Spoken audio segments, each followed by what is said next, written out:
You are listening to the Tricast Gaming Podcast.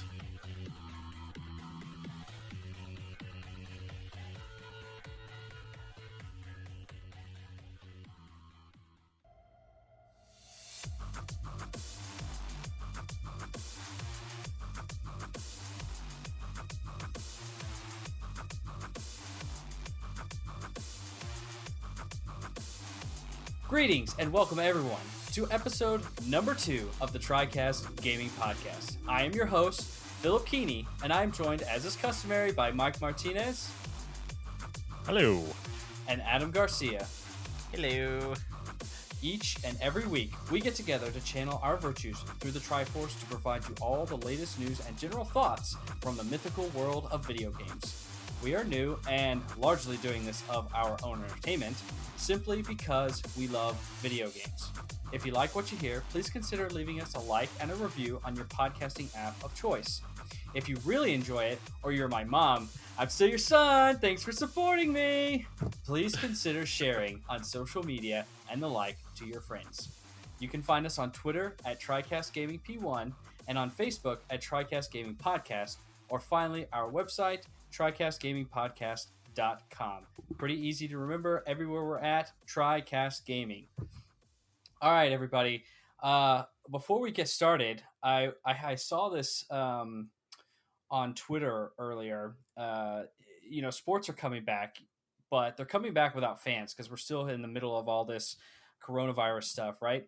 So Right. In England, they started with the Premier League before they really kind of got to sports here in the United States.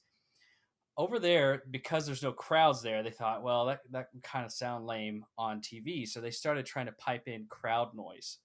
But they picked, instead of like pre-recorded stuff, they picked FIFA. They're like, let's take all the crowd noise from FIFA. But but here's the worst part. They have somebody that triggers the crowd noise. So I'm watching these games, and I'm like, oh, he's about to shoot. And then I hear the like, the crowd disappointed. I'm like, wait, now he's missed a shot. I'm like, oh, for fuck. So what's happening here is the guy in the stadium is obviously seeing things exactly as they're happening. But because I'm watching through some stream feed through NBC via some satellite over England piping down to the United States, by the time it gets to me, it's like 15, 20 seconds behind.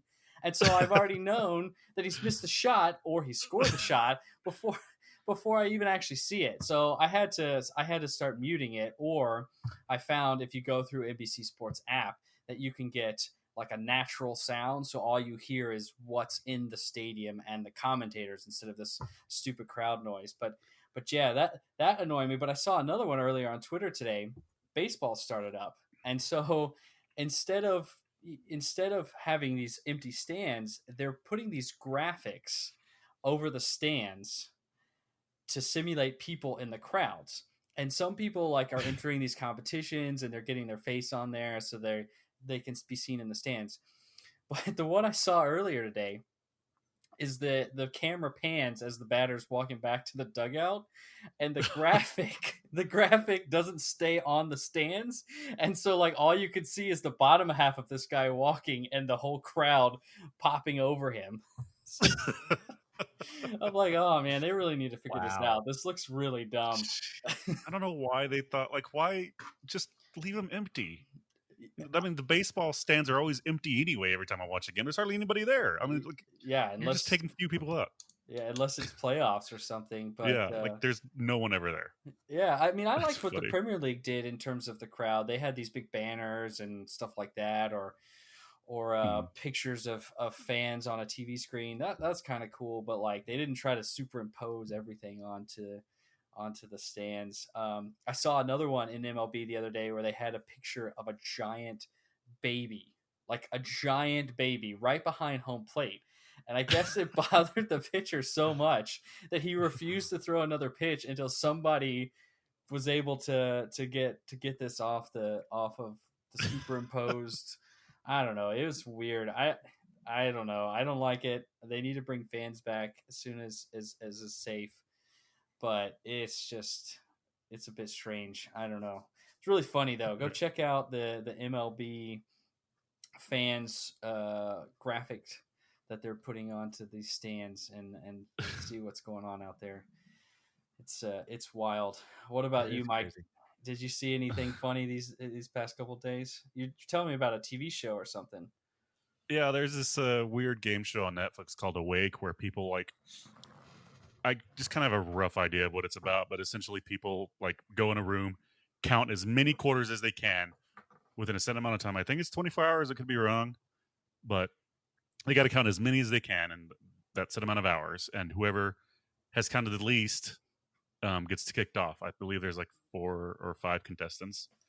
And the rest of the guys or girls will do these like challenges that kind of are a little more difficult to do after being awake for 24 hours counting quarters. I think it's 24 hours. I'm not sure. Yeah, it's 24 hours. Yeah. And there's a chance to win $1 million on there too. I just don't know exactly what the details are, but it looked interesting to me. And where's do they get to keep the quarters? I think so. If there's like some wager at the end of the game that if they guess something right, they get to keep all the money plus the $1 million. Huh. I would hate to have to lug giant bags of quarters. It's like a bank robbery gone wrong. Wait, all we have is quarters. Is this TV show the reason why we're having a coin shortage? It's probably. The coin shortage, I think, is related to the COVID stuff again, because there's less people out shopping, so there's not as much money circulation happening. Oh, so I think that's where that's coming from. So it's not because the show stole all the quarters, right? No, but that'd be a great line. That'd be a great line. Shows canceled. Come get your change. Donald Trump has arrived. He needs his quarters. Yes. Oh man! So what channel is this on, Mike? Did you say it's on Netflix? Netflix, okay, and it's called Awake. Awake. Okay. Yeah. And it's already out, or is it coming out? No, it's already out. Okay. I have a few episodes up. It came out in 2019. What the heck?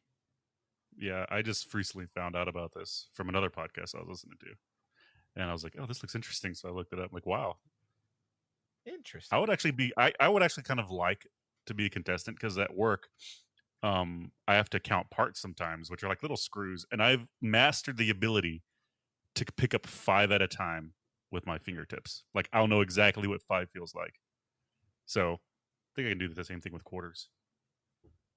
Interesting. They're a different shape, though. Do you think that would mess with your mind? I don't know. I think I could be able to feel how much is like after a few times of grabbing it. I can kind of like start feeling what it feels like to have like 10 in your hand or something. I don't know.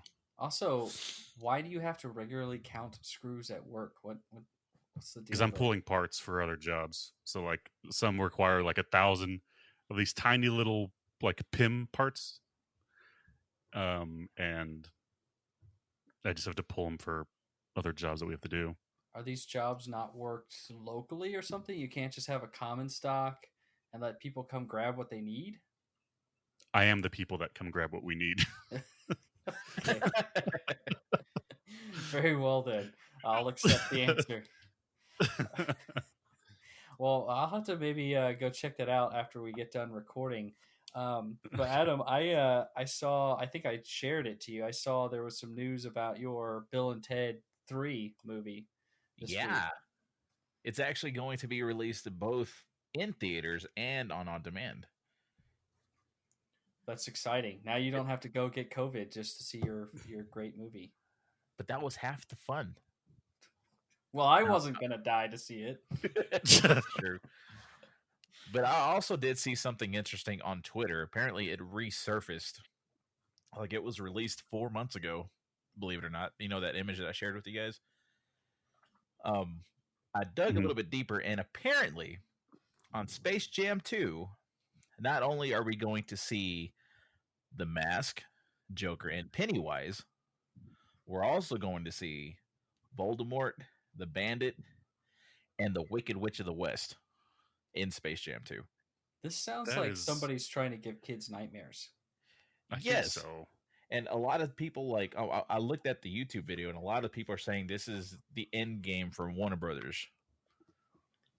No, it's not.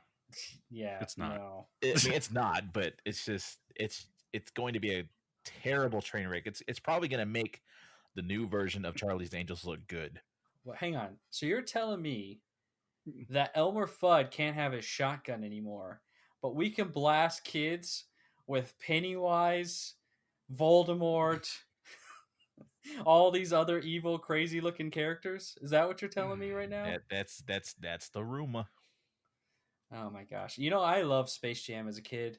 I used to have the Space Jam basketball outfit. I wore it all the damn time. I love that. But this, I don't think I can. I'm out on Space Jam 2. I think I had that I'm not really. too. I'm not all about it. Yeah, I've been against it for 5 years already since they announced that they were going to do it, and I'm like, nope. There's no reason to. The old one still holds up just fine. No reason to do it again.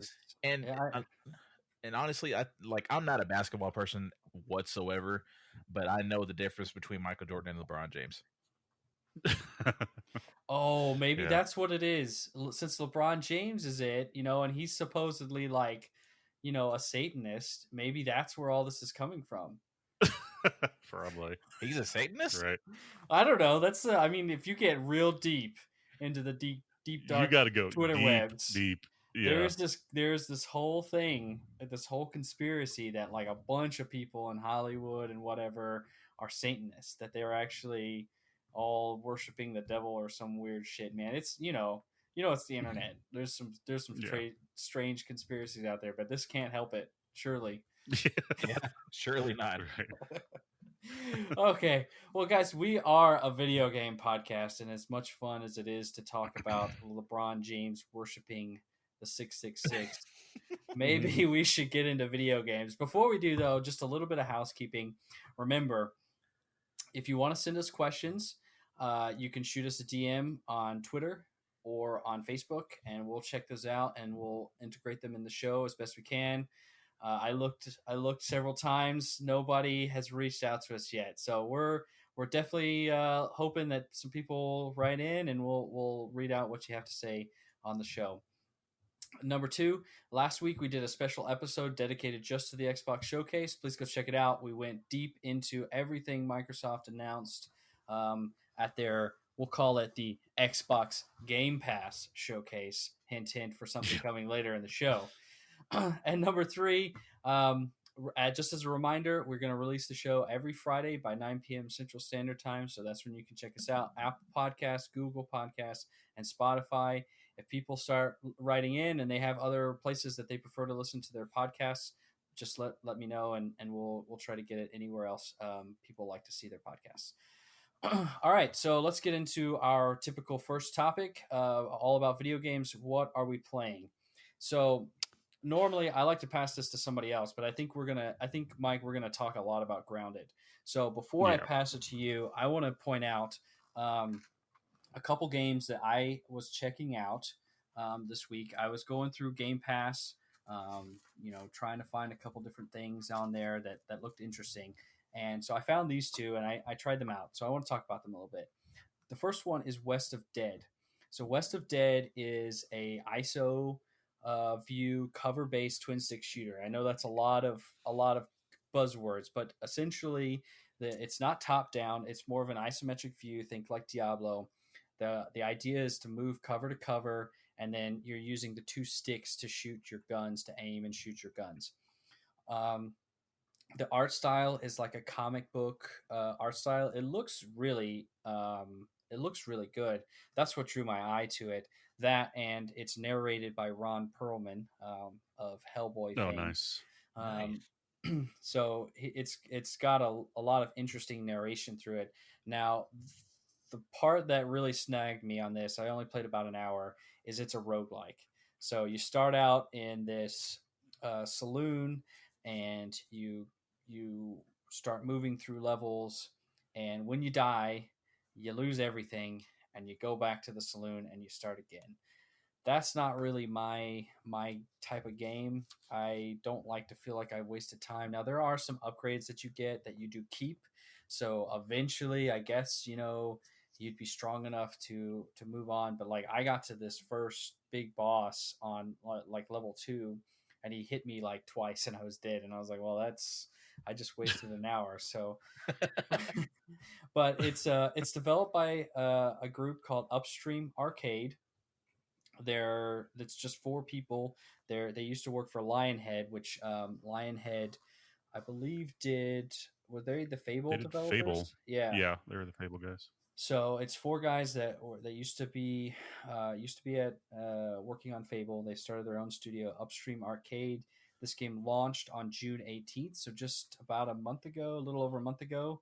It's on everything, but you could play it for free on Game Pass if you have Game Pass. Cool. All right, the second game I wanted to talk about was The Messenger. Now, this game has been around for a little while. It released on PC and Switch on August 30th, 2018. So that's almost 2 years ago now. And then it came to PS4 in March of last year, and it finally just came to Xbox One on June 25th of this year. So again, just about a month ago. It is Game Pass. You can go check it out for free if you have Game Pass.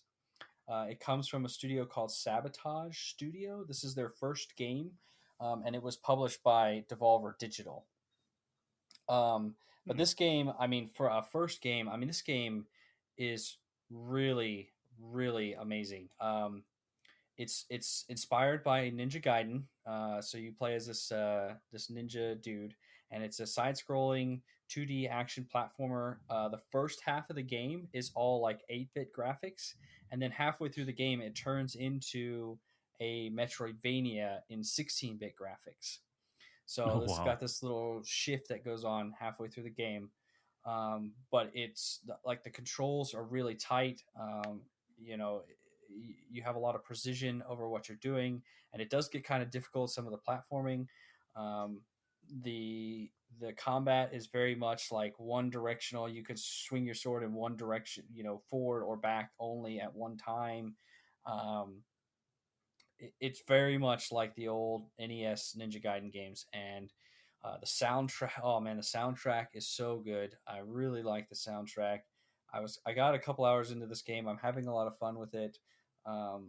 I definitely recommend anybody who wants to check it out. It's got a bit of like a tongue-in-cheek story too. Like these guys, they're all ninjas in their little ninja studio, and they're like, we got to train for the coming of the great demon or something. I don't remember what they call the bad guy. And they're like, why are we training? We're just going to wait for the Western hero to come and save us. And they're like, but we must be ready. And then the demon comes in, and the Grandmaster dude is like, oh no, we're not ready. Where's the Western hero? And then everybody's dead in like 30 seconds, and it's just you left. And then out of nowhere, this dude flies in, and he's like, oh, are you the Western hero? And he's like, yeah. Are you all that's left? You don't look too impressive. But all right, well, can you take this letter over to this place across the island? I'm gonna go take out everybody. You go, just go deliver this letter, man. Just make it and deliver. So and then it's got a little bit of a funny tongue-in-cheek kind of story to it. I definitely enjoyed it. It looks really good. I'm so impressed that this is the first game out of this Sabotage studio. So, but both of these games are on Game Pass. You can download them for free if you have Game Pass. I mean, in quotes, free. You do pay for Game Pass every month, but I definitely recommend them. Now, on to Grounded. Grounded, also Game Pass game, just came out into game preview on Tuesday. It comes from Obsidian Entertainment, so they're the same people that did Fallout New Vegas and did The Outer Worlds last year, and they're the team that are developing the new game Avowed, which is set in the Pillars of Eternity world. So yeah, they're also the Pillars of Eternity developer. Obsidian, obviously an Xbox first-party studio now. They were purchased, was it last year or the year before? This game is a survival game. Mike, I'm going to pass this over to you. I think this is way more your genre. You and I, we played it for several hours the other night. It's kind of fun, but I think this is more your thing. So take it away. Yeah, I mean, I went into it and it was like it was really polished, the way it looked, and I kind of forgot it was a game preview, and then I started kind of finding the little bugs, and well, there are bugs in the game just because you're shrunken down child. But no, but there's like sometimes you'll see like some of the insects will get stuck in a rock. They do need to work on balancing some of the insects because Phil kept chain dying for like 30 minutes because he couldn't get his backpack. True I think a story. roach kept killing him.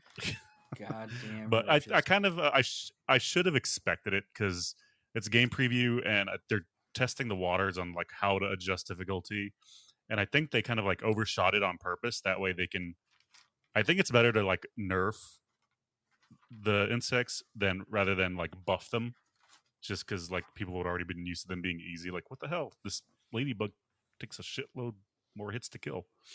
But yeah, I think they should balance the insects out and make them a little bit more easy to kill. And just because we were trying to get just an upgraded version of an axe, and we never got it because we kept dying, and we couldn't really progress and like build our base the way we needed to protect us because we needed the upgrades from killing these insects, and they were like you get one shotted pretty much, and never able to get what you needed. But yeah, they need to balance that. The story, it looks like there's going to be a little bit of a story. We had to go get what was his name? Burgle, yeah, it was an acronym. I don't know what it stands for because it was clearly like B.U.R.G.L or something like that. Yeah, and that kind of intrigues me just because like there's a whole lab, and they're like I'm kind of interested in see the story they're going to go with here. So there's going to be. I've never really played a survival. I'm pretty sure there are survival games that have a story, but I've never been in one that's had one or played one that's had one. And that's, I don't know, I kind of want to keep playing just as follow the story a bit and see where it goes. But yeah, that's pretty much, I mean, I enjoyed it, but that's my kind of game. Adam, I think you might like it too, especially if you like Raft. It's going to be a little more unforgiving than Raft though, but it's still a good survival game for you and your wife to play. Yeah, it looks like a lot of fun, at least from the gameplay that I've been looking at since you guys have been playing it. Yeah, and the spider is like you don't really think anything about it. Then you see one, that one catches you off guard. It scares the shit out of you. Well, it didn't me anyway. I don't know about Phil, but like I would turn the corner, I would literally like jump in my chair because of how large they are. They are pretty big. Yeah, I think it's important to point out that this is like a Honey, I Shrunk the Kids idea. So you play as this really small kid in the backyard of a house. So the map is really quite big. It would take me quite a while to run across it. I thought it was funny that they, the distance marker off in the distance, it says, 300 centimeters away instead of 300 meters. So I thought that was kind of funny because your map is huge, but it's because you're so small. So you're only in just the backyard of this house. And that's sort of the premise. You wake up the game starts, you wake up next to this crate that clearly these kids were inside of, and then you got to try to figure out what's going on inside this backyard environment. Yep. And if you notice, there's 5 like outlines of the kids in the briefcase, and you can only choose 4. So I'm interested to see what's going to happen with that 5th one they're going to introduce. Like, is he going to be like? And also, why? Like, what are the? I wonder if they're going to the 4 different or 5 different kids. I guess in the future, like what they're like if they're going to have specialties, because like after you die, it gave you the option to switch your character, and there has to be a reason why you can do that. You know what I mean? Yeah, but right now it doesn't seem like there's any reason just besides the lines they say. Yeah, that's interesting. That's a good shout. Of course, lots of story to get added. I started finding there are audio tapes that kind of suggest there's somebody doing experiments or whatever. Again, right. I mean, this is so clearly Honey, I Shrunk the Kids. I mean, maybe that's old enough that most people, teenagers and such might not know that movie, but it's so obvious. Honey, I Shrunk the Kids. Dang, how old are we? Old. I mean, I think we're all over 30, right? Yeah. Yeah, I don't remember when Honey I Shrunk the Kids came out. It was in the 90s, early 90s. Early 90s. Yeah. I mean, my sister is a freshman in college, and she was born in 2001. Or actually, she's about to be a sophomore in college. So, wow, she was born in 2001. 2001. Wow. Yep. Well, there you have it. All right, yeah, that's Grounded. It's Game Pass. You can go check it out for free. The thing I noticed, though, I thought this was really interesting. It's been the number one selling game on Steam for the last couple of days. So it's $30 on Steam preview as well. Of course, you could also download it through Game Pass PC, but clearly this is attracting some attention because people are going through Steam. They're paying the $30 to get this game. It's the number one selling game on Steam for the last 2 days. So that's pretty good. That's pretty good. Yeah. So hopefully this is a good start for Obsidian. I know it's just a pretty small team that's developing this, somewhat of a passion project for some people within the studio. So, don't be too worried about this taking away from Avowed or even the Outer Worlds DLC. These are 3 different teams within Obsidian that are working on these projects. So very good stuff. I look forward to playing some more this weekend of Grounded. All right, Adam, you're still moving. Any games? Any mobile games? Anything? Yeah, I've gotten into a really bad habit of downloading a lot of the games that I see on ads because I get really bored. I mean, here's a good example. There's a game called Flipper Dunk, right? And all you got to do, it's basically like pinball. You get the basketball and you flip it into the goal, and like I've reached level 330 and I got bored. So like in the middle of the ads, I see all this other stuff, and there was one like golf game that I saw, and I was like, oh, this looks like fun. But the problem is, and I know it's not my signal because I'm on the Wi-Fi, but the problem is that whenever you try to like match up against somebody, it like times out, and like the quote unquote money you have to put in to play the game to win that money back, you lose it. And so I'm just like, well, what's the point of playing the game if I'm going to lose my coins trying to get into a game? That's what you get for playing shovelware on the iTunes. Or the I know, right? But like, you told me you were playing something else earlier, though, dude. What was I? I play a lot of games. To be honest with you. No, you're on your 3DS. Oh yeah, like I did the other night. I picked up my 3DS and I played the Digimon.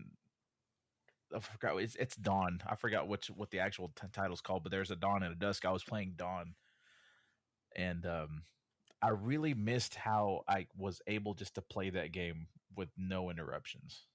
But now that I have a kid, it's like I can play for like 5 minutes, and then it's like I have to feed the kid, and I'm just like, I want to play the game, but it's like it's so time consuming, and it makes me miss having the time to like focus on these games that required your full attention. You know what I mean? Yeah, God forbid that you need to, provide life-sustaining nutrients to your child. I know. You can't get in the way of Digimon. I know. Digimon. But it's a fair trade. I mean, like, I wouldn't trade anything for my son no matter what. But there for like a small second, I was like, God, I remember just being able to stay up till 11:30 and not have a problem and play like this for a long time. And now it's like I play for 5 minutes and I'm out. I fall asleep. I can still do that. And it's nice. It's just like you remember, Adam. Yeah. It is. It's pretty awesome. All right. Okay. Well, let's move on into the news. Now, I said last week was light, and it really was, and then we talked for a lot. This week is even lighter. So I've created a preamble to the news. So last week, Xbox Game Pass Showcase, I'm going to call it, came out. Yes. And we talked a lot about it. We got a whole show to it, so we're not going to go into that. But something I feel like I didn't really properly touch on, and I really want to say it here. Game Pass Ultimate, we're going to make fun of it a little bit in terms of, they're really focused on that instead of talking about the console. But Game Pass Ultimate really is the best deal in town for video games. I mean, it is truly such a good deal. If you get Ultimate, $15 a month, you get Game Pass on console, you get Game Pass on PC, you get Xbox Live Gold multiplayer, and coming up in September, you get cloud gaming.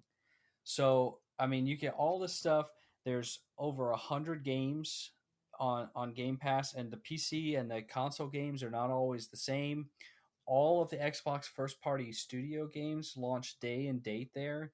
You know, the show, not only do they have all those games that they announced at the show, like Halo Infinite and Fable and Everwild and State of Decay 3 and Forza, but they also had those third party partnerships that that got announced, you know, from the 40K Dark Tide game to the Gunk, Crossfire X, you know, and not just in that show. I mean, I just talked to you about 2 games that launched on Xbox One in Game Pass, in West of Dead and The Messenger earlier in the show.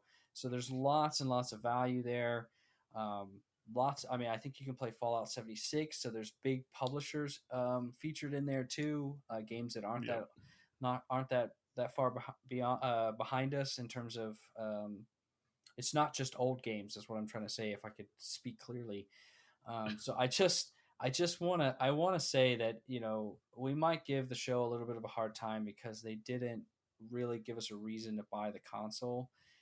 But maybe that's not really what Microsoft want to sell. And if what they want to sell to us is extreme value of video games, I don't know why we should complain. I mean, the fact that a company as big as Microsoft is providing such a great value and such a great service to gamers, it really should be applauded. And even if you don't care about Microsoft, even if you don't care about Halo or Gears, you should care about the fact that Sony's biggest competitor is saying, we want to put gamers first. We want to give you incredible value. We want to give you so many options of games to play for just $15 a month.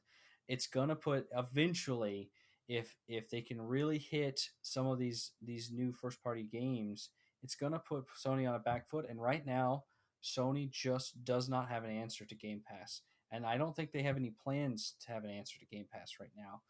So we really should applaud them. We really should at least give them credit for this. Mike, what do you think? No, I agree 100%. I mean, I would have. I mean, I've just having this back whenever I didn't have a lot of money. Like, I would have loved this, and it's just you get so many games, you know, and it's only $15, and you can like these games. You don't have to like invest in it. Like, oh, it's on Game Pass. Let me try it. Oh, I don't like it. All right, I'll just put it away. You know, you don't have to. It's just you have so many options, and to find something you like. Exactly. I mean, $15 a month. It comes with your Xbox Live Gold, so that's $60 a year anyway. Now I know typically people could find it for $40 or something for the year, but let's just take it at MSRP, $60. So you're really just looking at recovering the cost of 2 games, just 2 games. That's all you've got to cover the cost of, and this pays for itself. You know, and right. I went and I did a little digging. I'm just going to go through this list of what we could possibly see over the next few years. So Grounded just came out. We got Wasteland 3 in August. We got Halo Infinite in November. After that, I'm thinking maybe Psychonauts 2 early next year. After that, you've got maybe Age of Empires coming summer of next year. After that, Hellblade 3 maybe. After that, Everwild. After that, Compulsion's next game, possibly. Then you've got State of Decay 3. You've got Forza. You've got Fable. You've got maybe inXile's next game. You've got Avowed. You've got Forza Horizon 5 is probably in development with Playground Games. You've got Gears 6 coming down the line.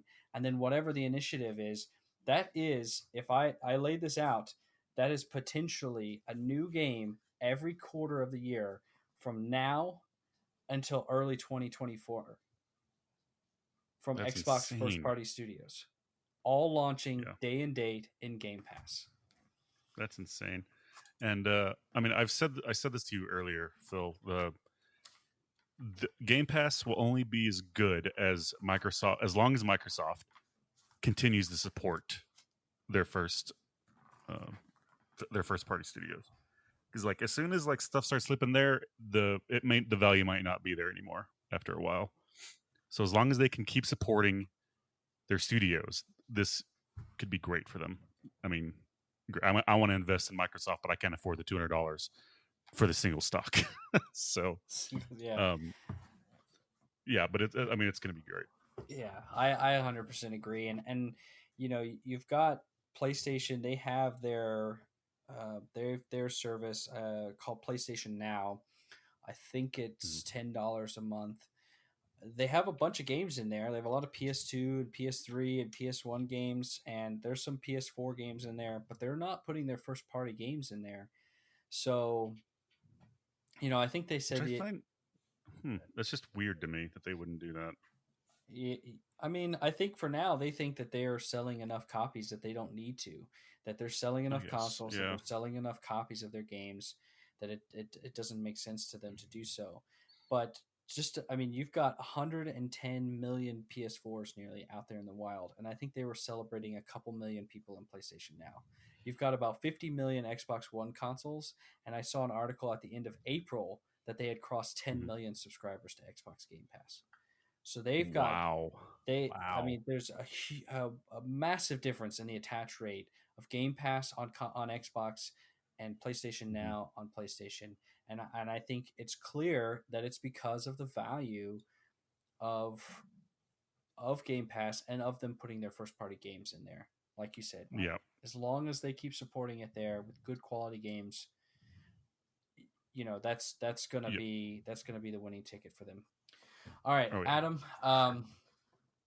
I'm going to go ahead and move on to my other preamble topic because I picked this one just for you because you said you like controversies. So, boy, do I have a controversy for you here. I'm going to shit on Xbox now because Halo Infinite's graphics is all the talk of town right now. And they had several different people responding to this controversy. So I'm going to read a couple quotes to you, Adam, and then I'm going to see what your take is on this conspiracy here. So the first quote I got for you is from the narrative experience director Dan Chosick. I think I said his name correctly, but he wrote on Twitter, "I've been in your shoes. I know what it's like to have expectations built, plus feel let down. I want you to know your voice matters, plus is heard. You're not falling on deaf ears. I always want to live up to the legacy that Bungie pioneered. I personally care a lot about honoring that." Then we saw in an interview with WCCF Tech 343 studio head Chris Lee had the following to say. "I think for the response on the graphics, the thing I hope is that folks get a chance to check out our 4K streaming assets. I think that really lets our game show itself in full fidelity. We are definitely still very much in development. We have some polishing and tuning that the team is working on to really bring the full potential of our experience to fans later this year in Halo Infinite. We definitely are excited about the ambition of the title of this open, expansive campaign, and we'll make sure that it's polished and ready to go when fans get their hands on it this holiday." Right. So now I have my third quote for you.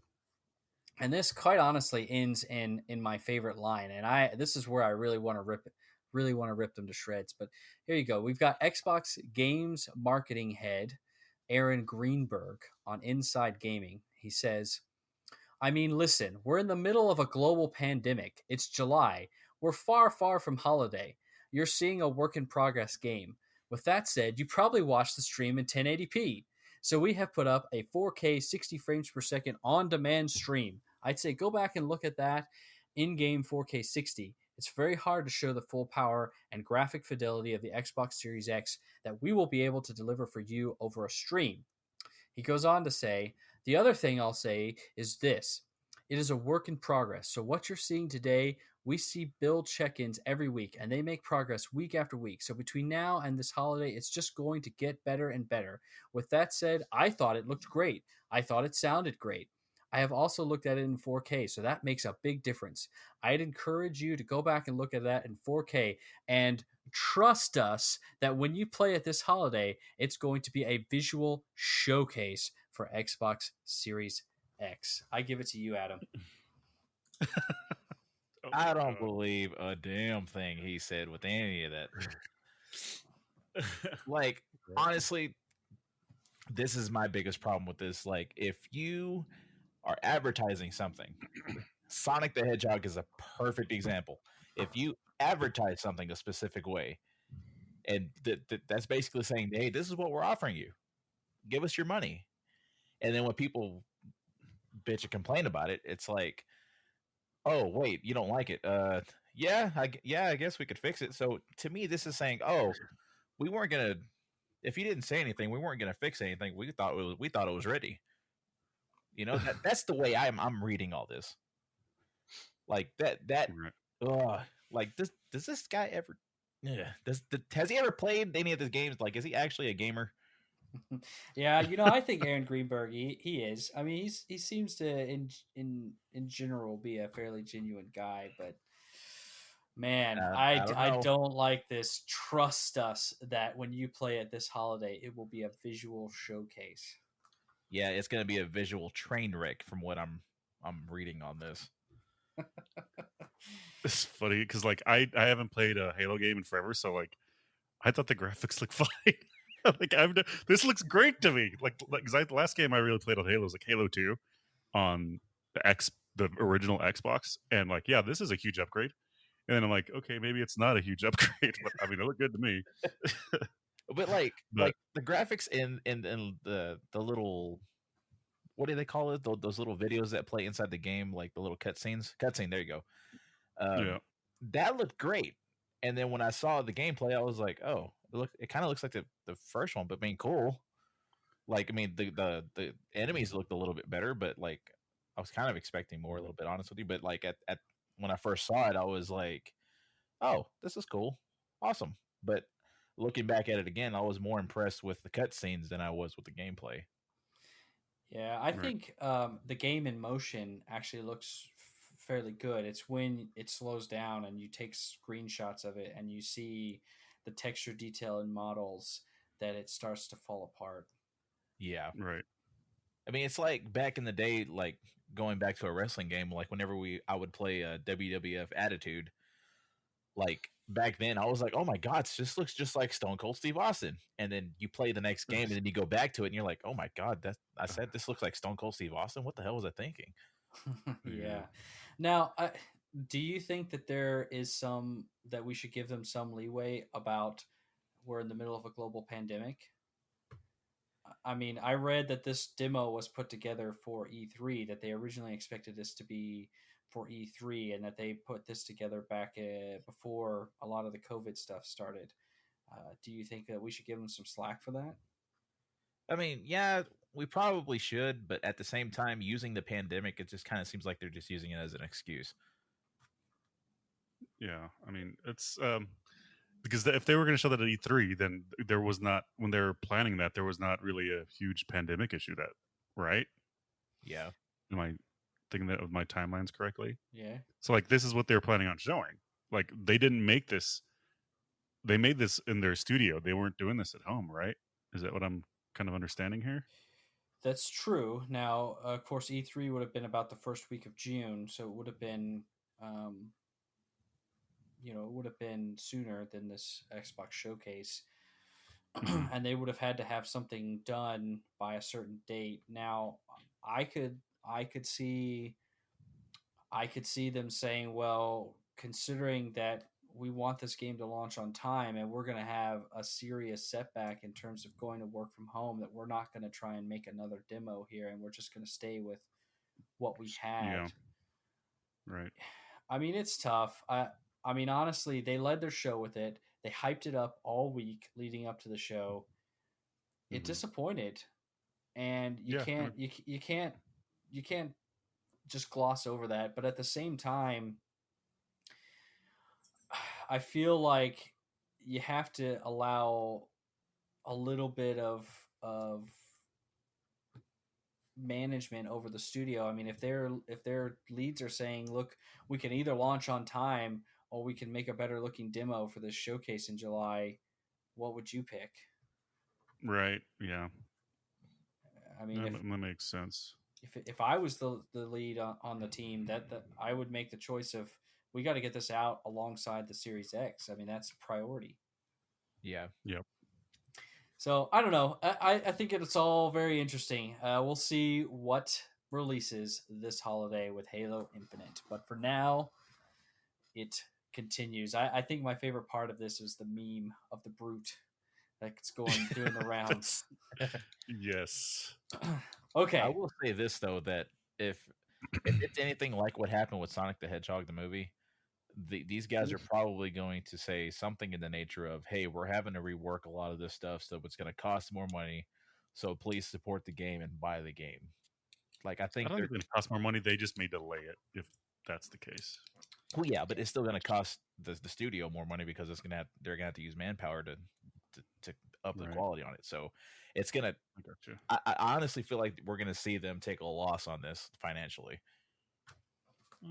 We'll see how it goes. I think, I don't know. They just, it was a very bad first impression, but I mean, who's not going to buy Halo? You know, we'll see.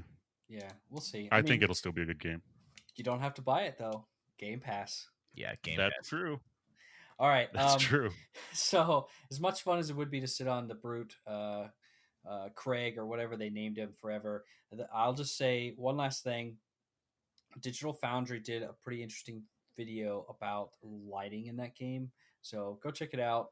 It sheds some light on what might be happening with this demo, pun intended. All right, let's get on to the news. We're going to shit on Xbox a little bit more. Rare are still playing with gameplay ideas for Everwild? ? I'm going to read an excerpt here from a VGC. This is coming from an interview that was on Polygon, so maybe I should have pulled directly from Polygon, but whatever. We're going to go and look at a quote from their studio head, Craig Duncan, who described it as a very unique game. He says, quote, "We learned a lot from Sea of Thieves. At its heart, we love the idea of Sea of Thieves and players creating stories together. I think with Everwild, Louise O'Connor, who's the lead director for Everwild, and her leadership team are really passionate about giving players a world that they can just lose themselves in. You know, a lot of nature feels magical. So the notion of what does it mean to nurture a world? What does it mean to be in nature? Part of the reason we haven't talked a lot about Everwild is because we're still feeling a lot of these things out. We're still playing around with gameplay ideas. We'll have plenty to say in the future on that, but we have an idea we feel really passionate about, and we think there's something special. I have a team of people that wake up every morning with the desire to make this game that they're really, really passionate about." Mike, still playing with gameplay ideas? My understanding is this game's been in development for about 3 years. What do you think this means? I mean, is this game in trouble? I think because the way we talked about Sea of Thieves, like whenever it first came out, not a lot of content. There wasn't a lot to do, and I think Everwild is trying to like keep that from happening. They want to give us something to actually play with, and yeah, it sucks. That's already been in development for 3 years. This will probably be delayed if they're still doing that. I think but I'm still excited for it. Maybe like if it's going to be anything like Sea of Thieves is, as far as like the mechanics in the game, what kind of game it actually is going to be. I think it's still going to be a great game, and kind of it's encouraging to me that they're really looking into that, just to prevent them from doing what happened to Sea of Thieves with a weak start. Well, see, that's kind of what worries me is that, I mean, I think that the key to, if you go and say, well, I got this idea for a magical world and I've got some drawings and it looks neat, and you just go down a path of creating something and you're like, all right, we got something, and you're like, well, what do we actually do in this game?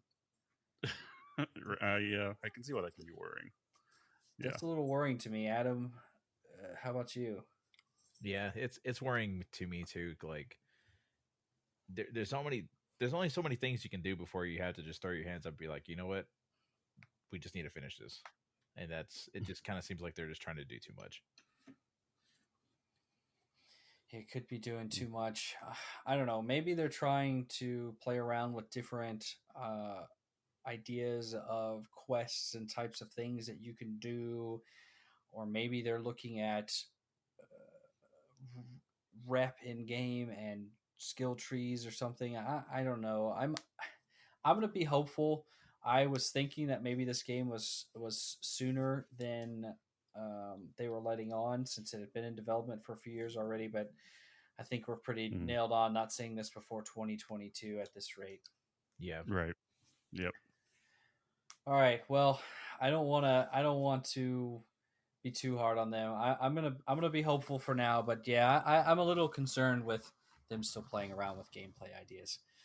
All right, item number 2, Cuphead is coming to PS4, or if you're listening to this, is already on PS4. So the rumors started towards around the weekend time. I think is when I started seeing some stuff pop up on Twitter. And they confirmed it on Monday, and the game released or launched onto the PS4 on Tuesday. The reason I wanted to bring this up, this game came out on Xbox on September 29th, 2017. So this game's been around a little while. It came to Switch in 2019. But if you haven't seen this game, go check out some gameplay videos of it. This is a 2D run and gun boss rush game that is all hand animated in the rubber hose or Fleischer House animation style. So we're talking about like 1930s Popeye type cartoons, okay? And it's the whole game is hand animated in this style. This game is absolutely beautiful to look at. If you have not seen videos of it, you've got to go check it out. It is very hard, so I don't know if I want to go say run out and play it, but I mean, I beat it. I beat it in just a few days. It took some perseverance. Some of these bosses are really challenging. They're certainly start to turn into a little bit of a bullet hell feel towards some of the later game bosses, but I love this game. I think it is. I think it's really a beautiful game to look at, and I'm really happy that it's come to PS4 now as well. Some people might be disappointed that one of the Xbox exclusives, quote unquote, is gone, but it was only ever a second party relationship with Microsoft. And so go check out Cuphead. Fantastic game. Are you going to play it again to get the platinum trophy for it on the PlayStation? Ooh. You had to ask. You had to ask. I mean, you collect those things, right? I do. This game, so I started looking at some of the achievements when I played it the first time to see what other things I had to do, and I thought, I don't know if I could do this. This was hard enough just beating the game in the first place. I actually, funny story. So it's not the last boss; it's the second to last boss.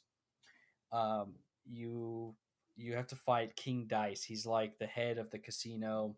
He's got a big die for a head, and the way you fight him is he has a roulette wheel, and you spin the thing, and I think you have to do like a little action in the game, and it determines how far up the roulette wheel you go.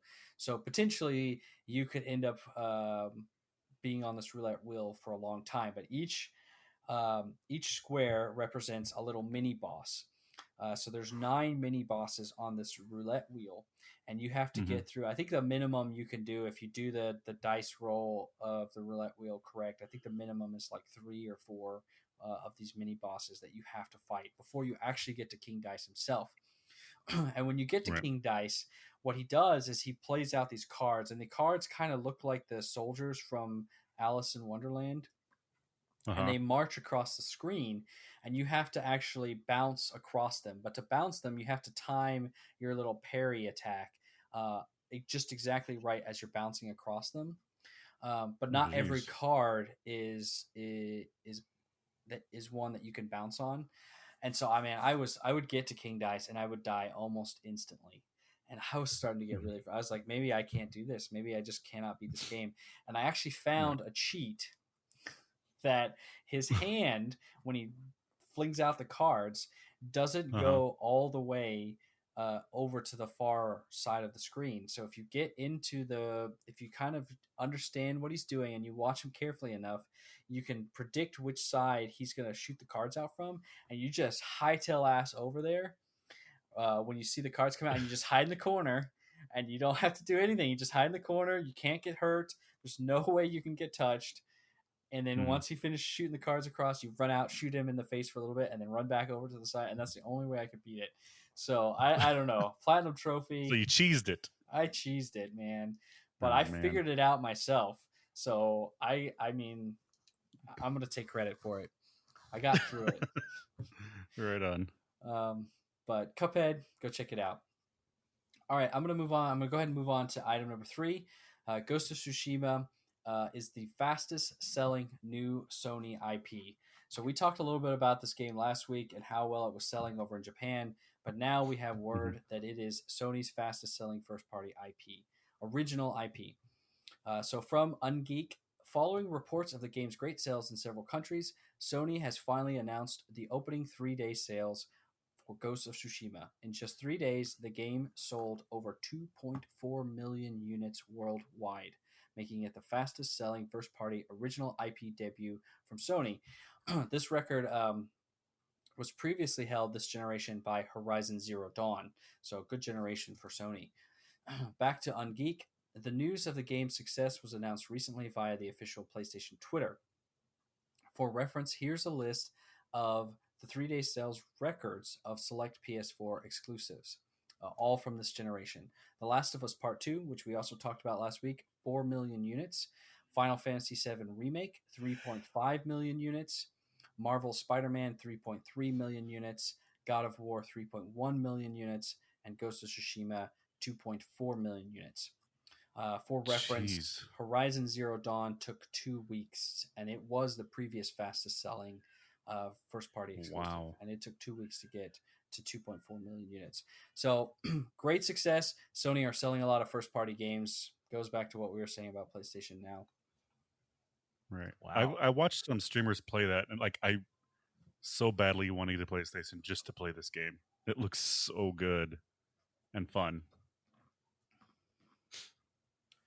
Yeah, I've been waiting to get it. I've just been messing around with a few other things. I'll probably get it maybe this weekend or next week. I'm pretty excited to try this one out too. Samurai, third-person action, open-world game. Yeah. Adam, have you seen it? Yes, I have. It looks pretty interesting. I like it. Did you see where you can play what they're calling Kurosawa Mode, where it's all black and white? Yes. Actually, I didn't see that. You could do that. Yeah, they called it Kurosawa Mode. I don't know if you're familiar with Japanese cinema, but I don't know his first name. But Kurosawa is a pretty famous director over there for samurai films. Yeah. So, and you can change it to be all in Japanese with English subtitles. So you could play this game in black and white in Japanese with English subtitles. That's interesting. It's pretty cool. Yeah. Pretty awesome. Okay, I'm going to move on to item number 4. We've got Private Division to publish next game from Moon Studios. I plucked this one out because Moon Studios, we talked about them a little bit in the Xbox Showcase. They're the developers of Ori and the Blind Forest and its sequel, Ori and the Will of the Wisps. Private Division is also the publisher that published The Outer Worlds for Obsidian last fall. But anyway, here's from Gamatsu. Private Division has signed agreements to publish new titles from Moon Studios, League of Geeks, and Roll7. Moon Studios, known for Ori and the Blind Forest and Ori of the Will of the Wisps, is working on a, quote, compelling new action RPG. League of Geeks, known for Armello, is working on a new intellectual property. Roll 7, known for Ali Ali and Laser League, is working on a new, quote, flow state game. All 3 titles are in early development and without a release date, with the first expected to launch in fiscal 2022 at the earliest. Adam, what is a flow state game? Have you any idea? Because I don't.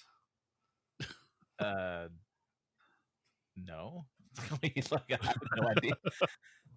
I do have a question though. Is Roll 7 what we used for that D&D Sprawl game that we played that one time? No, that was Roll 20. Oh, well, I mean, I was partly right. I just got the number wrong. Yep. I was 23 number or 13 numbers off. It's 13. Yeah, just 13. Yeah. Mike, I know you said that you were going to check out Ori and the Will of the Wisps later this year. Adam, have you played any of the Ori games?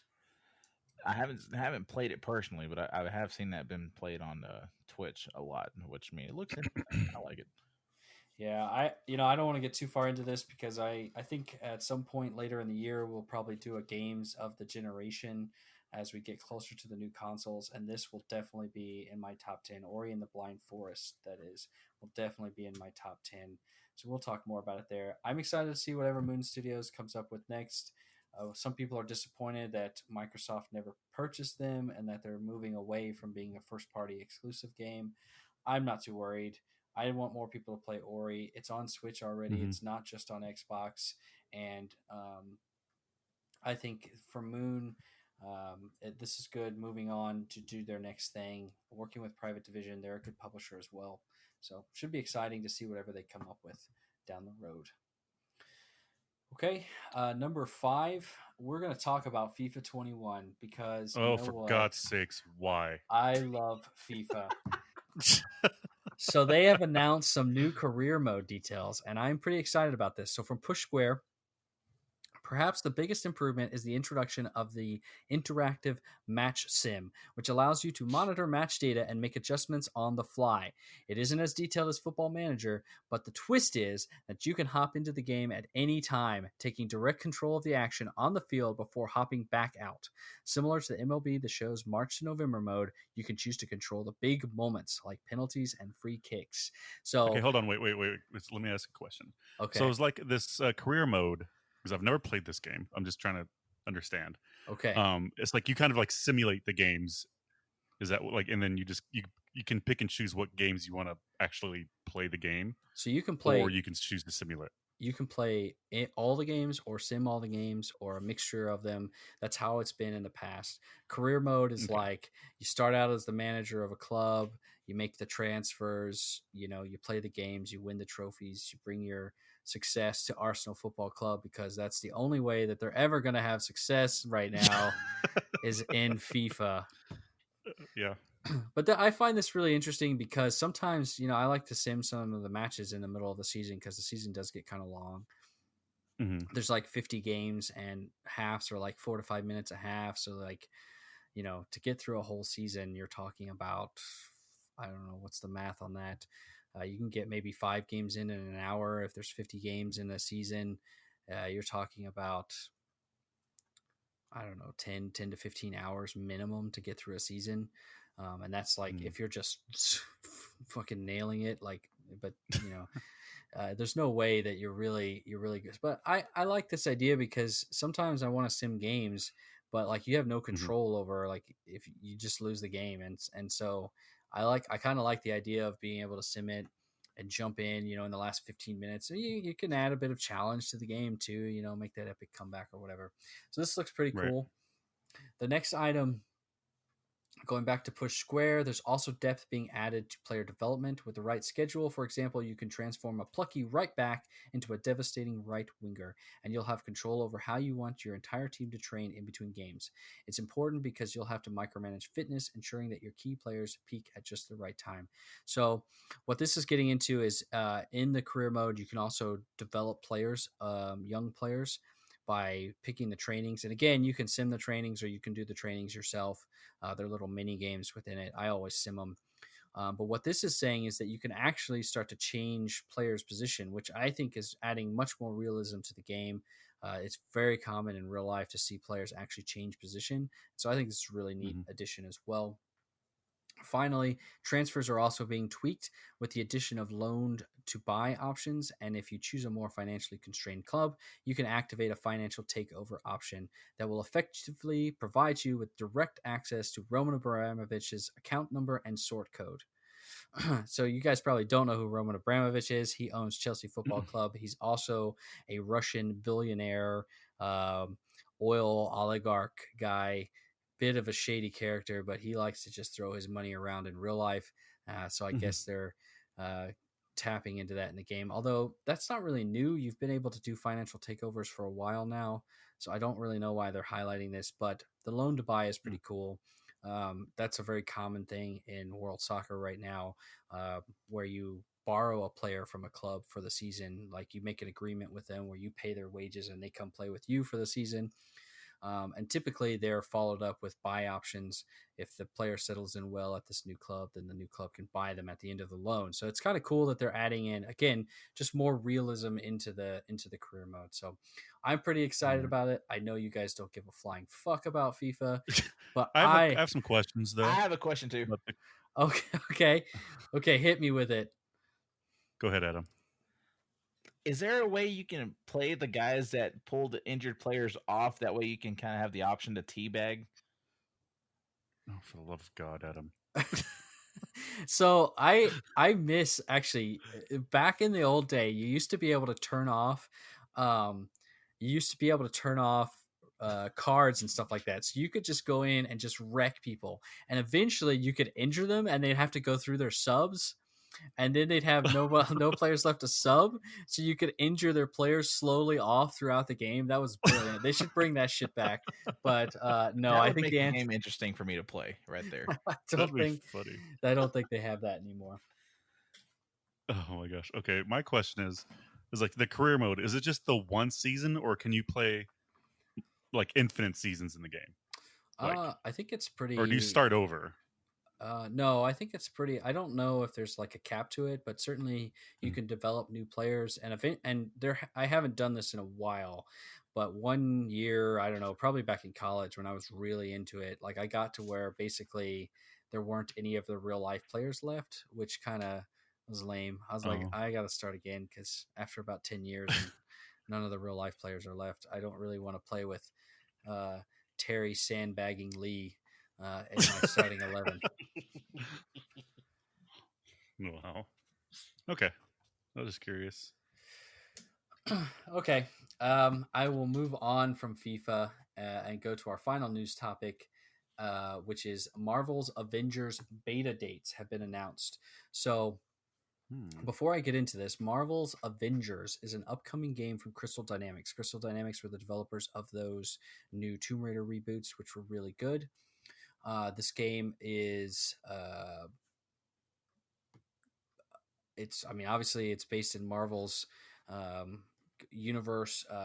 It's not the characters are not based on the likenesses of the people that have played the characters in the movies, so there's a little bit of a strange look to some of these characters, but from what I understand is it's going to have a solo campaign and also online co-op for up to 4 players with various character customization options.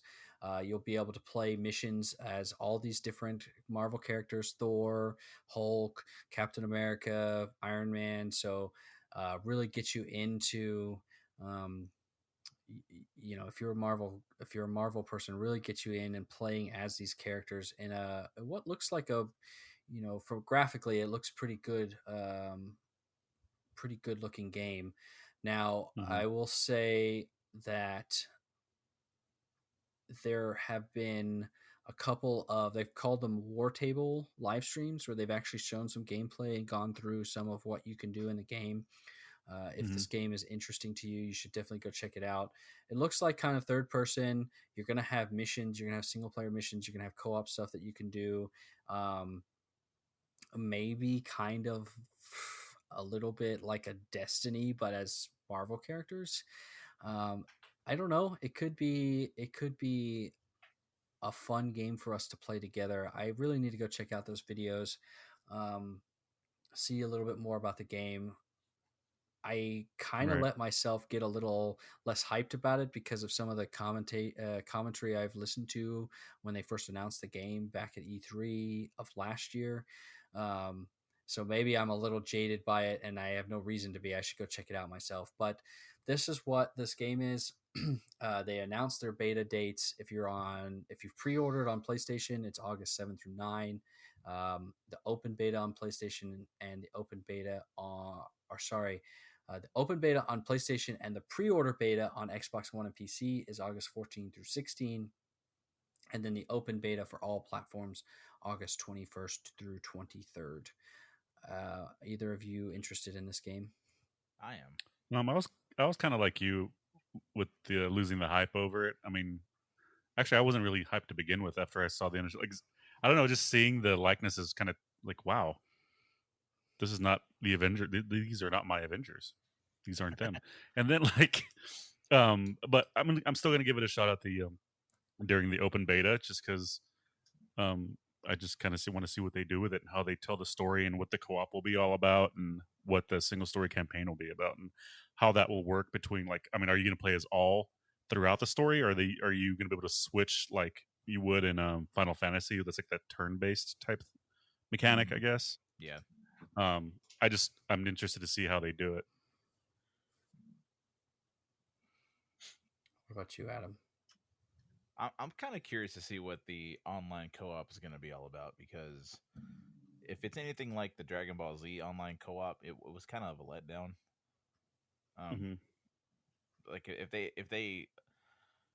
if you're able to do more missions co-op, that would be really cool. Like that would make it worth it. Yeah, for sure. I wonder, like, if it's gonna be like, what kind of co-op is it gonna be, like in the story, or is it just gonna be kind of like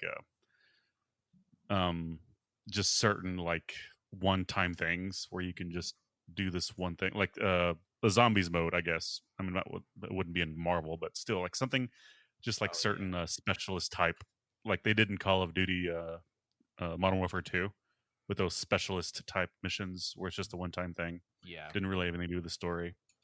So I know it says here that they revealed Hawkeye will be the first DLC character, bringing his own story mission that can be played either solo or cooperatively.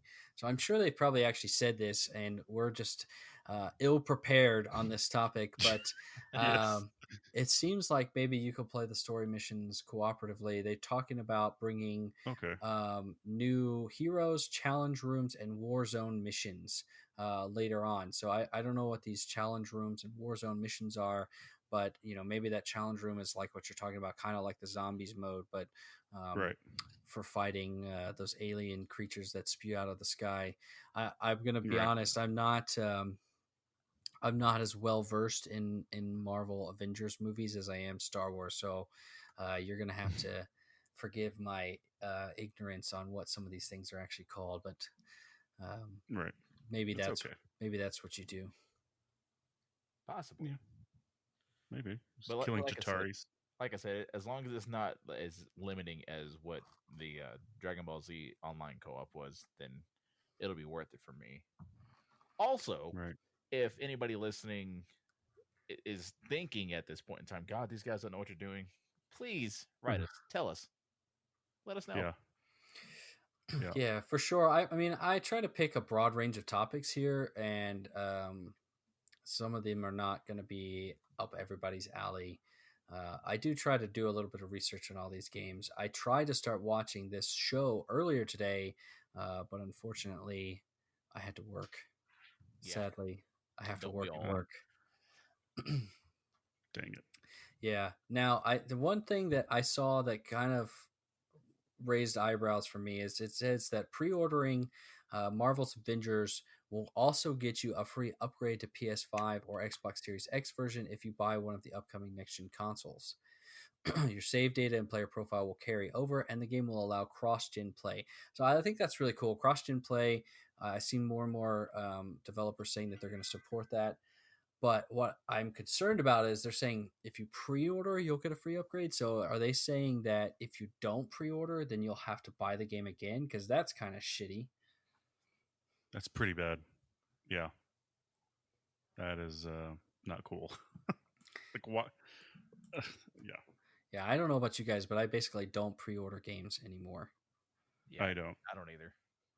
You know, sometimes I'll still go buy certain games on release day. I just don't feel like the need to pre-order them anymore.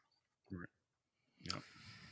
Okay, that's it for the main news stories. We're gonna roll over to the wrap up real quick. The PS Plus free games for this month have been announced. Call of Duty Modern Warfare 2 Campaign Remastered is actually already available for August free games, and then Fall Guys Ultimate Knockout will be available on August 4th next week. This Fall Guys Ultimate Knockout, this is actually releasing in PlayStation Plus, and it looks really interesting. I wish you guys had PlayStations, but they being games media that have already got their hands on this game are saying that they think it could be the first game to really give Rocket League a run for their money. So basically, it's essentially a Takeshi's Castle meets Wipeout or Ninja Warrior battle royale game. So 60 players start out, and you just try to run through these obstacle courses, and people just get knocked out randomly by all these weird obstacles that they have to try to run through. And eventually there's one character left standing, and he's the winner. So it's not like a PUBG battle royale. It's a slightly different take in that everybody starts on a starting line, and you got to try to chuck it through this weird obstacle course and not get knocked into the water or whatever off the edge of the map in this game is. So I'm actually looking forward to checking this out next week when it launches on August 4th. And I really wished you guys had PlayStations to try it too, but I'll let you know how it is. I do have a PlayStation. Yes, but you're all packed up. You're not playing any games right now. That's true. So that's not very helpful to me. All right. Also, this past week, Games with Gold, Xbox Live's Games with Gold was announced. August 1st through 31st, you can get Portal Knights. August 16 through September 15, you can get Override on Xbox One. And then August 1 through 15, also you can get MX Unleashed, original Xbox game. And then from August 16 through 31st, you can get Red Faction 2, also an original Xbox game. I've noticed that lately Xbox Games with Gold's value, I think the games that they're announcing are not as good, but I can forgive them. I almost wish it would just go away and just give us new games in a Game Pass. I think that would be good enough for me. Yeah, I've stopped downloading. Because I have Game Pass. And most of the games that have been coming out, I've had zero interest in playing. Yeah, it's pretty brutal, but you still got to buy Xbox Live because of multiplayer. So yep. All right. Speaking of Game Pass, there are 4 games leaving Game Pass at the end of this month. F1 2018. Now they've replaced that with F1 2019 in Game Pass, so just an upgrade there. Ashes Cricket, Rhyme, and the Banner Saga 3. So if any of those games you're interested in, you have like 1 day left to play them, or go ahead and buy them now because you get 20% off until they leave Game Pass. All right, and then the final wrap-up topic is Gears Tactics has officially been announced to be coming to console this holiday. Gears Tactics released back in May on PC. It's a turn-based strategy game spin-off of Gears of War. It looks really good graphically, and it plays really well. I've already tried it out on PC when it first came out. It's definitely a really neat take on the Gears franchise, and I think they did a good job moving over to the tactics turn-based combat type gameplay for this. But yeah, so they've officially announced that it will be launching alongside the Xbox Series X this holiday. It'll also be on Xbox One, so look forward to that. Right on. Right on. All right. Finally, our next upcoming games. So a couple games released this week that I think are worth mentioning.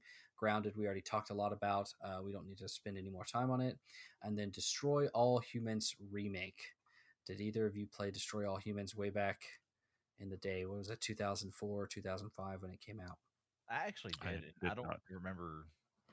I don't remember going too far into that because it kind of got boring for me after a while. But I do remember playing it. Yeah, I never played it. It's like Mars Attack, the video game. You get to be an alien and just kill a bunch of humans as you invade our planet. Wow. It does not take itself seriously. So don't worry. Don't. All right. That's the end of the news. We'll move into our final topic, or our final section, the topic of the week.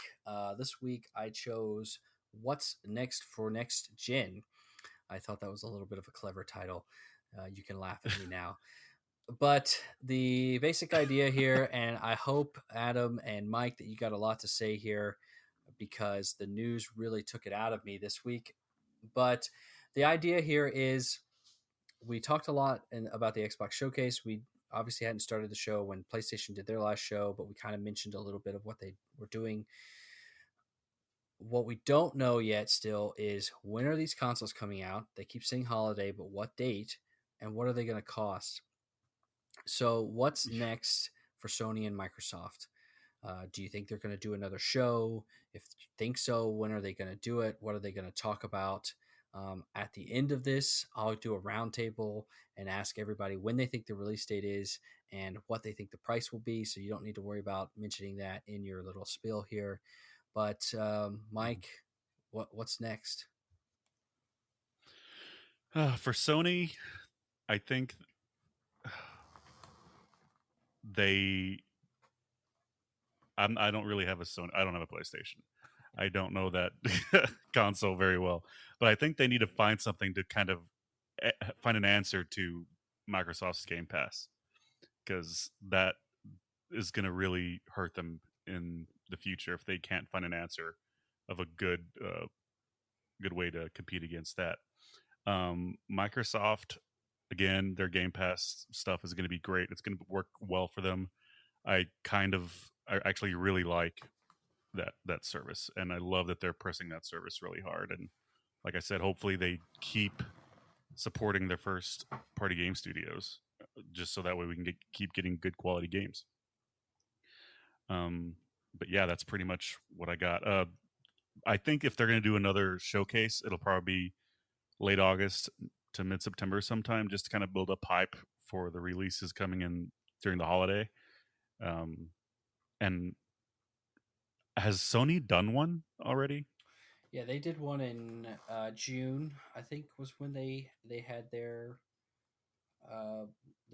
show where they showed off the console. They showed basically their games for the next 18 months. That's where they announced the Miles Morales Spider-Man game, the Demon Souls remake, Horizon Zero Dawn 2 was announced there. I think it was back in June. I can't remember the exact date. I should have come prepared with that. I'm failing you guys. It's okay. But yeah, that's pretty much all I have. Sony needs to find a good answer for Xbox's Game Pass, and Microsoft just needs to keep up the support for their first party game studios and keep putting out good games. Adam, what about you, Adam? Honestly, I'm going to give Sony the benefit of the doubt, and I'm going to say they do have an answer for Game Pass.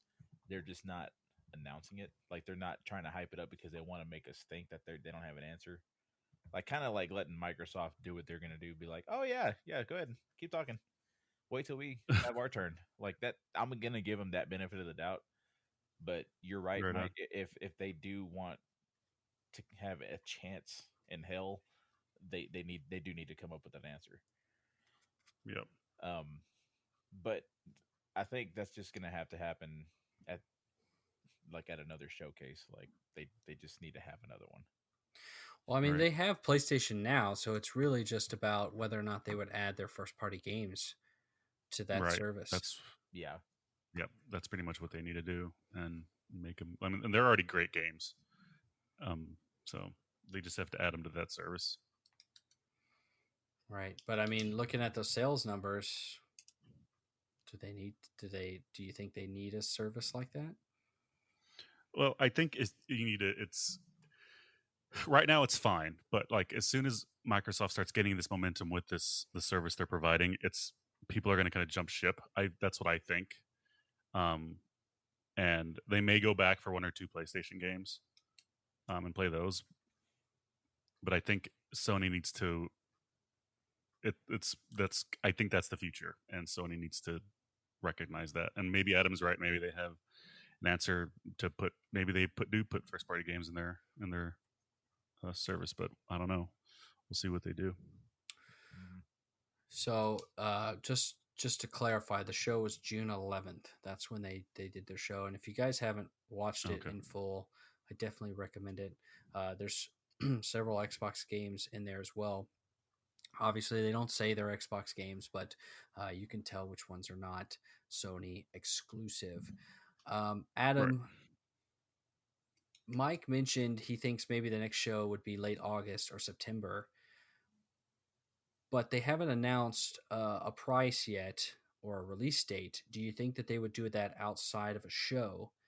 If you don't, do you think they can wait beyond August to announce a price and release date? I think if they do wait, August would be like the deadline. Like that would be where they need to do it. If they wait too long, they're gonna risk people being like, well, I'm not gonna have enough time to save up money to get the console, so I'm not even gonna worry about it. I kind of feel like towards the end of August is like it. Like if you don't do it past that, then just don't do it. They're pushing it there, huh? Yeah. Yeah, I mean, I completely agree. I mean, you guys were retail guys just like me, back before we all sort of decided the hell no with that. But we all remember Black Friday, and that's really, if these consoles are not out by Black Friday, I mean, it's not realistic. They're going to be out by Black Friday, so that means that realistically, we're already within 4 months of the console release. Unless it's not coming out this holiday, unless there's an impending delay that nobody's mentioned. Right. Let's hope not. I don't think there's a delay. Phil, what's your theory on why it's taking them so long to release a price? Like, I'm genuinely curious because, like, what I think they're just waiting on each other is my theory. Like, they're just waiting to see who, like, goes first. Just so like. I mean, I have no idea what's taking them. Is it normally like this as far as announcing a console price? No, I don't think it is. If you recall back when the current gen consoles were announced, they did it. They did the pricing announcement during E3 showcases, and traditionally, E3 is always the second week of June, and traditionally, Microsoft always had I believe a Sunday showtime. It was either Sunday or a Monday showtime. Yeah, it was Monday afternoon showtime, and Sony always went Monday night. That's how it always had been, and it was no different that year, 2013. Microsoft came out. They bundled the Kinect with the console. They gave you no option to buy them separately. And the price was $500, $499 US dollars. And a few hours later, Sony got up on stage and literally dropped the mic with a $399 price. And the rest is history, as they say. So I think you're correct. I think they're waiting on each other. What I've heard some people speculate is that Microsoft are going to try to take a hit on their console to sell consoles. I don't believe that's true. I think it's clear that they are focusing on Game Pass, and that's where they see their money. They're not necessarily trying to sell you a console this fall. So I think they're gonna. I just don't see any merit in the rumors that they're gonna try to undercut Sony's price. I can see them trying to match it if they think that their console really needs to be $599, but Sony are going to launch at $499. I could see them matching it and taking a loss there, but I don't see them trying to purposely undercut Sony. Now, what could be concerning for Sony is that maybe $499 is not the price they can get to, and I think that is why we're seeing this. No, you go first. No, you go first. No, you go first. Because that hardware that they're putting in there it's some high end stuff. So yeah, and like I said, we'll give our predictions on price. I'm not giving away any. What I just said there is not giving away what I think it is. I don't want you guys to say yet. We'll do that at the end of this little roundtable. Okay. But I think that's why you're seeing a little bit of a Mexican standoff, as it were, with the price. Right. Okay. But somebody's got to go. I'm 100% with you, Adam. They can't let this get out beyond August. There's just no way. Yeah. Because people, since we're in the middle of a pandemic, people are holding on to their money. And if they want to get people's money on these new consoles, they have to put a price out. Yeah. Yeah. I mean, I've seen some, I heard some conversation on, I'm going to just go ahead and plug it because I really, really like their podcast. I've told you guys about it before.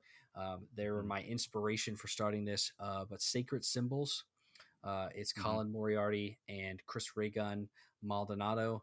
It's great podcast, but they were talking on their show, last week, I think it was, about the whole, if you look at the coronavirus pandemic, and you look at what the federal government here in the United States has been doing, they have been essentially paying you double unemployment. So if you were on unemployment, you were getting your normal unemployment check, and then you were also getting a second federal aid check for coronavirus. And I think that's ending either at the end of this month or in August sometime. And they were speculating that really they should put these consoles up for pre-order before that ends, because you got people that have more money than they're used to having, and they have cash to put down. But we still haven't seen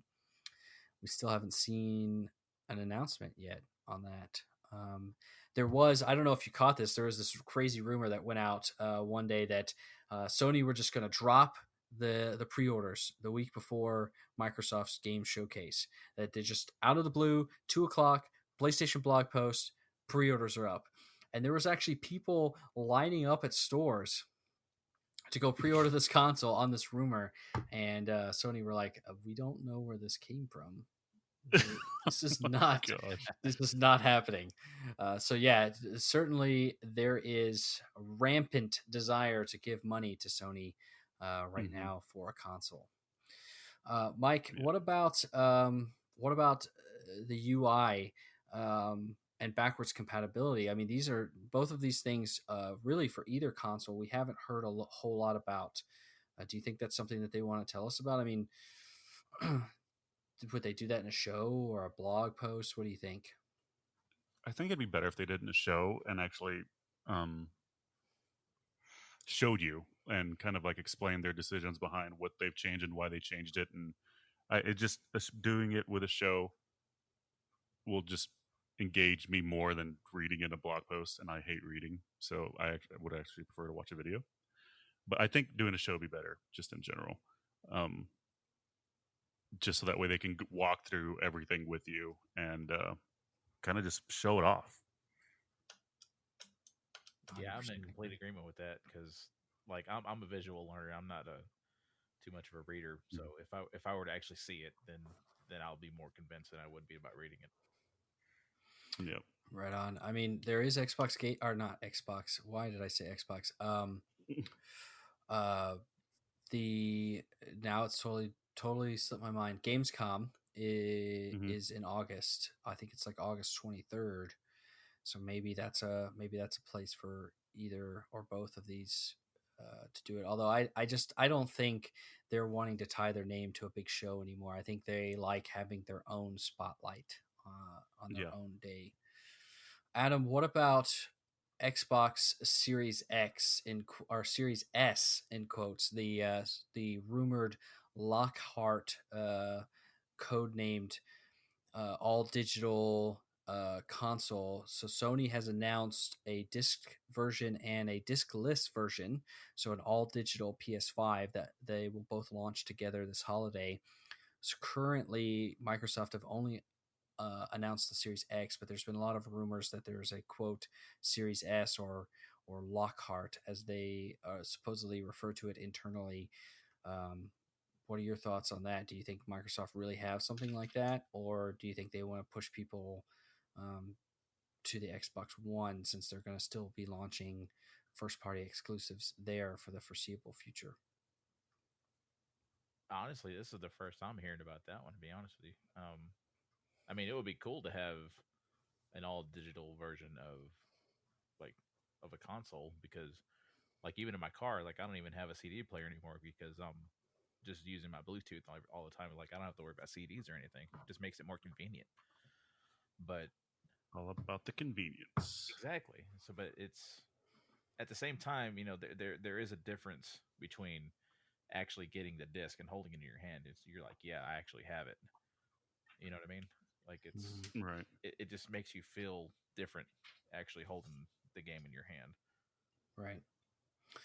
I mean, I've heard also, I read a lot, and I don't remember where I've read it at, but what I've read is that potentially this could be maybe an even cheaper version.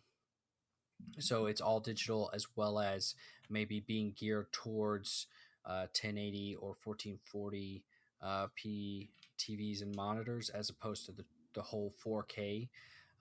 So maybe a slightly underpowered version of the console, as well as being all digital, launching at a much lower price as a competitor to PS5.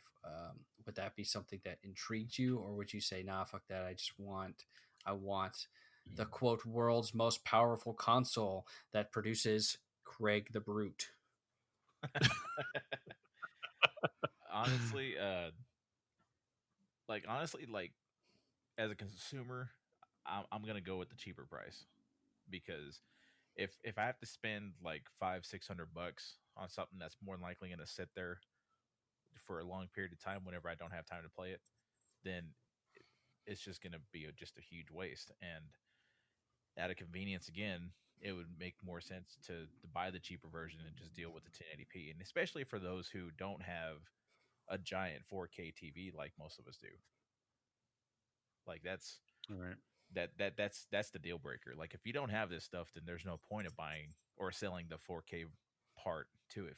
Especially like most, not like Mike said last week, like not everybody has it. Right. Very true. Very true. Mike, do you have anything to add here? Is this the first you've heard of Xbox Series S rumors? No, I've heard about it, but I'm okay with just going all. Like I haven't bought a physical CD or like a game in years. Like I'm it's fine with me. As far as getting the lower grade, I would prefer to get the one that produces the Brute. Like yes. That's why I'm getting the if I'm gonna get a next gen console, like I want to buy it for that. I mean, if I wanted to get something like nerfed, I would just go buy another Xbox One S. Absolutely. All right, let's give our predictions. Let's start with, when is the next show from Sony and Microsoft? I'll start with this one. Mm-hmm. I'll say that we will see both companies with another show sometime in August, with PlayStation going first. I'm going to say not next week, but the week after. And then Xbox going sometime towards the end of the month, possibly even at Gamescom. Mike, What do you think? I think Sony. I said before, like I don't have like specific dates like you before, like weeks after, but I think if they're going to be showcases, it's going to be between mid August and or like late August and mid September if they're going to do another showcase. And when is Gamescom again? You said that, but I think it's August 23rd. Okay, yeah, that's where I'm thinking because I think if anybody's going to go to Gamescom, it's going to be Sony, and Microsoft will have their own just because they probably enjoy having, like you said, their own show where it's just about them, and they'll probably go a little bit later in September, early September. Okay, Adam. I think I'm going to go with Microsoft going first because I think they're going to be too hell bent on selling the Xbox One X and then the Game Pass, and they want to try to keep it in everybody's memories while it's still fresh. And then Sony's going to come back at the end of August and undercut the price whenever they actually announce it. Okay. So to clarify my own mistake, already organizers have since confirmed plans for the online Gamescom opening night to start on 27 August, with each following day through 30 August to feature a schedule of online developer interviews and events and a wrap-up show. Originally, it was supposed to be August 25th through 29th before the COVID-19 pandemic. All right. Okay. Mike, you go first. Give us your release date and price. Let's do Xbox. Xbox will probably be. Let me look at my calendar. I should have this open. I'm sorry. Xbox will probably be. I'm going to say Xbox and PlayStation. Will probably be the same week as Thanksgiving. So within the Thanksgiving week, so anywhere between the 23rd and 27th. And you say you wanted the price for the Xbox? Give me the price for the Xbox, and I guess go ahead, do Xbox and PS5. Okay, I believe they are going to be. I'm not going to give a specific price. I can only give a range, but it'll probably be between $450 and $550, somewhere between there. I really can't give a specific price. I just can't. Okay, Adam, what about you? I think I'm in agreement with Mike about when it's going to be around Thanksgiving. But as far as price goes, I think we're probably going to see a couple of different versions. Like we're going to see the base version go for somewhere around $480 or something. And then you're going to see the super ultra deluxe autograph version that comes with holographic UIs on top of the Xbox, and that's going to go for like $6 or $7. I mean, I'm being sarcastic, but like the special edition that they're going to come out with, like with Halo, the Halo skin on the Xbox, it's probably going to be around maybe 700 total. So would you say the base for like the base would be like the base price? I think it's going to be around 480. Okay, so I'm pretty close to 500. Yeah. Right. Okay, I'm going to give you a date. I'm going to say November 17th. It's a Tuesday. It's the day Assassin's Creed Valhalla is scheduled to release, and they said that is going to be a launch game. I think that is giving away the launch date for these two consoles. I think they're going to release on the same day or within a week of each other. Maybe one will be the 10th and one will be the 17th. But I'm going to just go with they're going to both release on November 17th. I'm going to say that the PS5 disc version is going to launch at $599, and this is not going to go over well. And the discless version, the all digital version, is going to launch at $499. And Microsoft are going to come back and say, screw you, PS5. We are going to launch at $499 for the world's most powerful Craig simulator. I love how specific you are, man. It's impressive that you can break it down that much. I can't honestly give it like specific date. It's just there's too many factors. And is Valhalla not coming out for? It's coming out for Xbox One. So why wouldn't? I mean, it would be ready for the release of whenever they decide to release it, right? Yeah, I mean, it's a guess on my part, obviously. I just think Okay. that you guys are both correct that it's going to be before Thanksgiving. But I think they're going to give themselves a week before Thanksgiving, which would put it the week of November 17th. And right. I think Tuesday's a day.